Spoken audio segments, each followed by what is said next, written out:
not going to listen to the fucking reality. Allow out the fucking burning their property. Allow out burning people's shop that they work hard to start their business. You understand? A community person in the area here of Clarence Road. Karim, what are your views on last night's happenings? I think that's sad what happened, but I think we have to understand it in a wider context. That is it unexpected when we economically deprive the youth, we don't provide them with outlets, particularly for young black youth.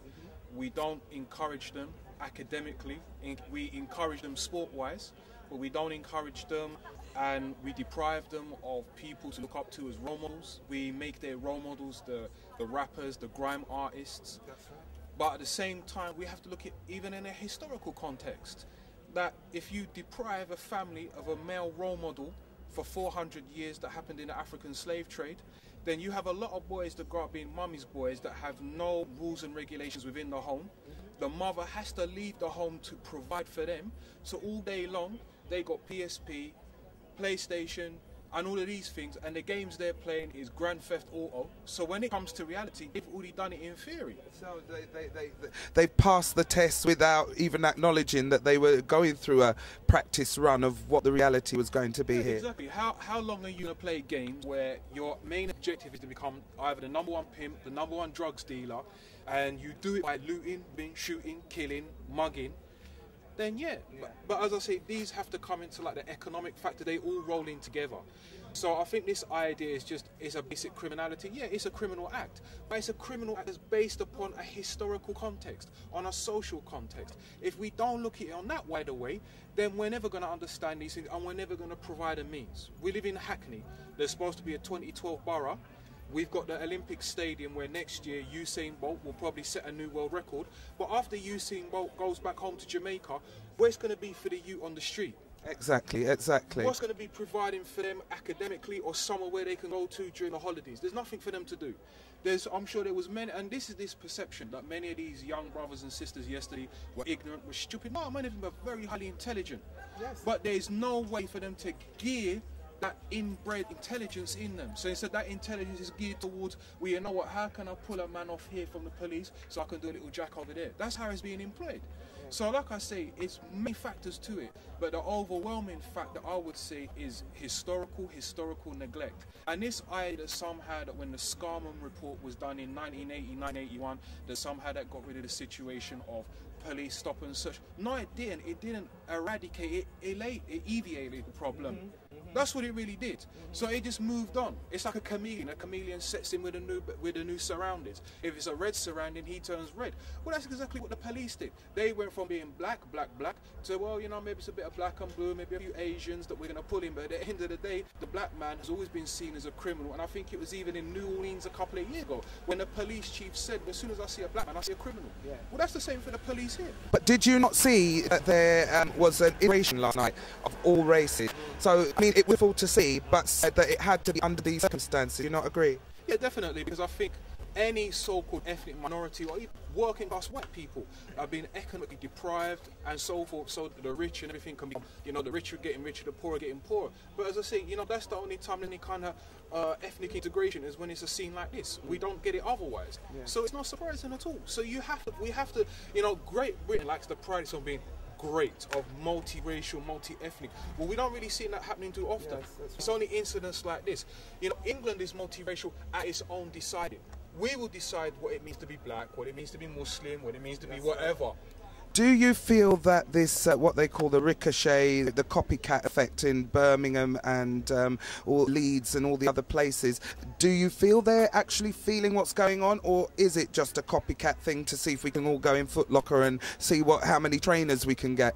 No, I think we're seeing it's a UK-wide where, number one, we're disenfranchising the youth. We're not listening to the youth, and that's very important. We have to listen to them. And I think that's a wide phenomenon that is across the whole of the UK, because at the end of the day, when they took away certain grants, it wasn't just they took them away in London, they took them away through the whole of the UK.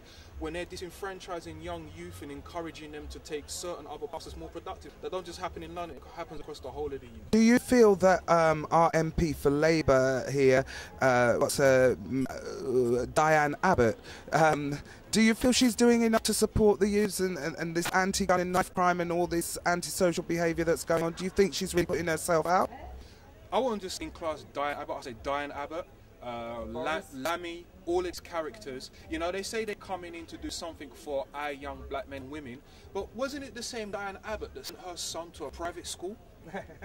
Why she, if she's encouraging, you know, the school, academia, why she don't send her son to the school my son will have to go to in a few years? Yes. Why she sending him to a private school? So that just shows you these people are black. It's good for them for when that voting time comes around.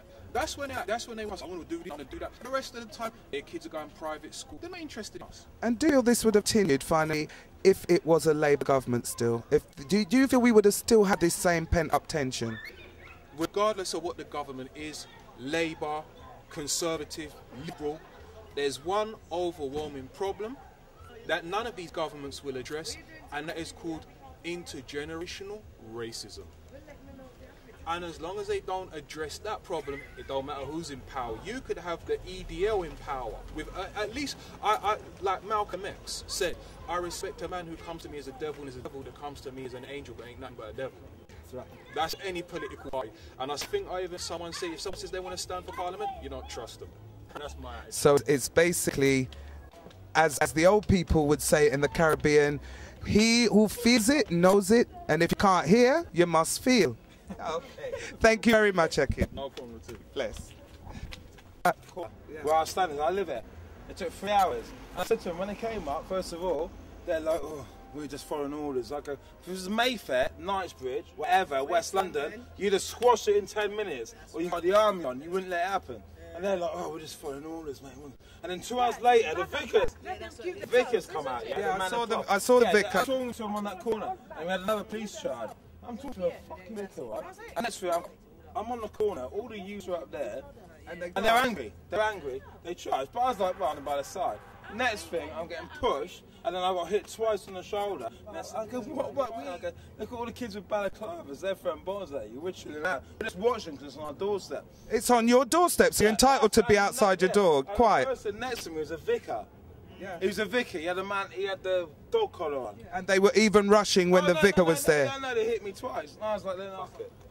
And the thing is, this ain't going to stop. From Smiley culture to what happened the other in 1985 with the lady who had the heart attack when they stormed her house. They talk shit. And the thing is, they've said in the Times, that is a right-wing paper, that the police bullet might have been a police issue. And that's the Times saying that. And the Guardian has said it.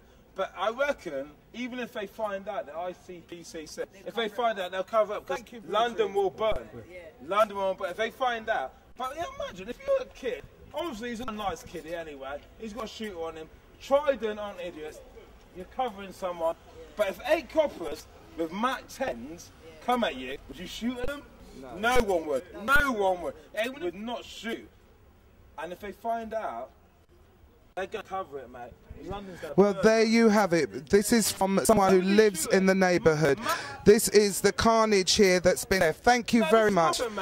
Yeah, I know. I was here. I was here last night. It's the fucking reality. Allow out the fucking burning your property. Allow out burning people shot.